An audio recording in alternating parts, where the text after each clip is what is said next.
इस वक्त देश भर में आवाज चल रही है कि अमित शाह जी या तो माफी मांगे या तो अपनी कुर्सी छोड़ दे। और एक आवाज और है जो कहती है कि प्रधानमंत्री नरेंद्र मोदी को ही अमित शाह जी की कुर्सी उनसे छीन लेनी चाहिए। मेरे साथ इस वक्त बातचीत करने के लिए सुनील शर्मा जी मौजूद हैं, लीडर ऑफ ऑपोजिशन है, और इसी के ऊपर आज इन्होंने पत्रकार वार्ता भी की है, जिस पर इनका कहना है कि कांग्रेस को खुद माफी मांगनी चाहिए। पहले तो सर आपका बहुत बहुत स्वागत है द अर्थ न्यूज में। क्या आप सोचते हैं, क्या आपके विचार हैं?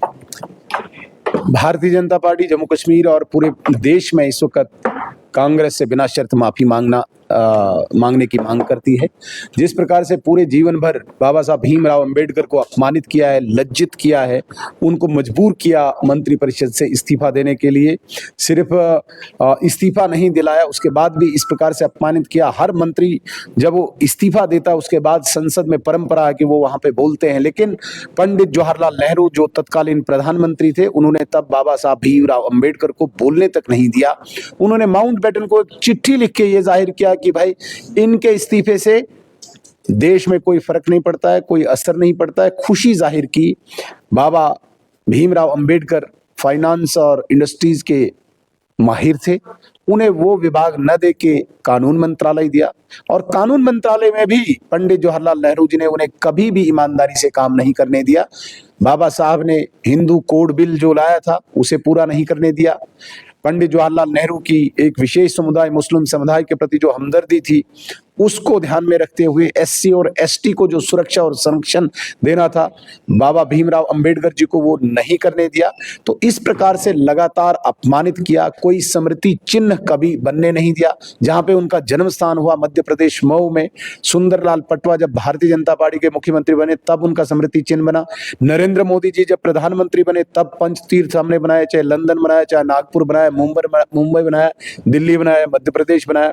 14 अप्रैल को भारतीय जनता पार्टी एक पर्व के रूप में हम इसको मनाते हैं, इनके जन्मदिन को। अब आप मुझे बताइए, भारतीय जनता पार्टी अपनी पीढ़ियों को यह बताना चाहती है कि बाबा साहब भीमराव अंबेडकर कितने बड़े महान सपूत थे भारत के, इसलिए हमने अपने पार्टी के इस कार्यक्रमों में 14 अप्रैल को एक पर्व के रूप में रखा है, आने वाली पीढ़ियां भी बनाए। और दूसरी तरफ से जवाहरलाल नेहरू जी से लेके राहुल गांधी तक जिस प्रकार से बाबा भीमराव अंबेडकर को अपमानित किया है, और आज एक ढोंग के तहत देश की जनता को गुमराह करना चाहते हैं। आज तो हमने देखा कि उन्होंने उनकी मूर्ति के ऊपर हार चढ़ाए, उनको सम्मानित भी किया। क्या वो ढोंग है? डेफिनेटली। मूर्ति बनाई क्यों नहीं आज तक आपने? जहां पे वो पैदा हुए, तो क्या भारतीय जनता पार्टी के मुख्यमंत्री का इंतजार कर रही थी कांग्रेस जब सुंदरलाल पटवा जी मुख्यमंत्री बनेंगे तब वहां पे मूर्ति बनाएंगे? क्या नागपुर में, क्या मुंबई में, क्या दिल्ली में, क्या लंदन में, हर जगह जो पंच तीर्थ हैं जो भारतीय जनता पार्टी ने बनाए, कहीं पे भी कांग्रेस ने इतनी तकलीफ नहीं की कि वो कोई स्मृति बनाए। कांग्रेस ने सर ये भी कहा है कि कहीं ना कहीं भारतीय जनता पार्टी भीमराव अंबेडकर जी के संविधान को ना मानते हुए अब अंदर ही अंदर से चाहती है कि मनुस्मृति को लागू कर दिया जाए, जो महिलाओं को सम्मान ना देने की बात करता है। उस पर आपका क्या जवाब रहेगा?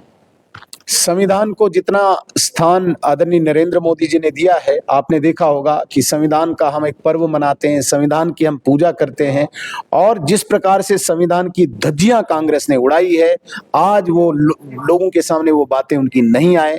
जिस प्रकार से संविधान को उन्हें तार तार किया, देश की जनता वो न जाने, इसलिए वो डिबेट करते हैं, डाइवर्ट करते हैं इश्यूज को, कभी बाबा साहब के नाम पे, कभी संविधान के नाम पे। लेकिन कुछ भी करें, सच्चाई सच्चाई है कि कांग्रेस को देश की जनता ने रिजेक्ट किया है।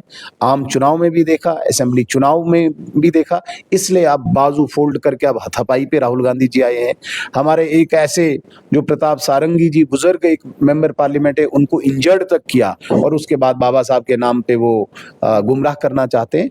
हम इनसे बिना शर्त माफी की मांग करते हैं, और जो इनके कृत्य रहे हैं, जो इन्होंने अपमानित और लज्जित किया है बाबा भीमराव अंबेडकर को, इनको माफी मांगनी चाहिए। जबरदस्ती देश की जनता गुमराह नहीं होगी इनके इन षड्यंत्रों से, इनके इन कृत्यों से, ये मैं स्पष्ट करता हूँ। इस षड्यंत्र से लोग गुमराह नहीं होंगे, ये राय दी है, माफ कीजिएगा, ये बयान दिया है leader of opposition Sunil Sharma ने। फिलहाल के लिए अपनी राय हमारे कमेंट सेक्शन में रखिए और देखते रहिए द अर्थ न्यूज।